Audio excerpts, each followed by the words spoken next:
শুভ দুপুর বন্ধুরা। দেখো রোজকার মতো আজ আবারও চলে এসেছি। আজকে ভিডিওটা আমাকেই করতে হবে, কারণ আমার ছেলে আজ বাড়ি নেই। মেয়ে তো কলেজ যায় রোজই, ছেলে বাড়ি নেই, ছেলেও একটু বেরিয়েছে। তো দেখো বন্ধুরা, আজকে আমি কি রান্না করেছি, ঠিক আছে, সেটা তোমাদের দেখাই।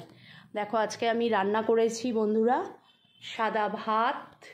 দেখো সাদা ভাত করেছি, আজকে আলু সিদ্ধ মাখা আছে, ডিম সিদ্ধ, বেগুন ভাজা, ডাল আর গাঠি কচু দিয়ে আলু দিয়ে তরকারি। কারণ আজ আমার শরীরটা খুব খারাপ, আজকে আমার ঠান্ডা লেগেছে, একটু জ্বর হয়েছে, তাই জন্য আজকে রান্নাটা করতে পারিনি বেশি কিছু।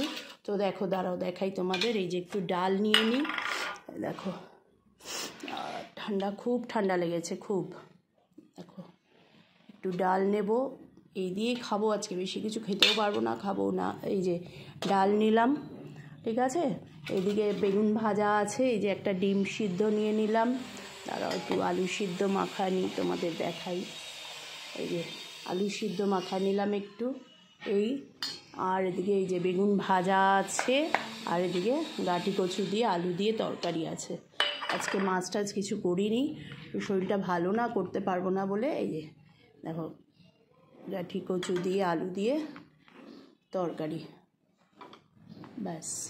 আজকে এই অল্প স্বল্পর মধ্যেই খেতে হবে।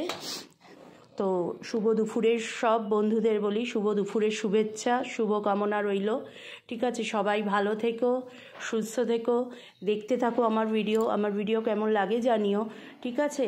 যদি ভালো লাগে তাহলে একটু লাইক কমেন্ট শেয়ার করো, ঠিক আছে। আবার পরের ব্লগে তোমাদের সাথে দেখা হচ্ছে। টাটা বন্ধুরা।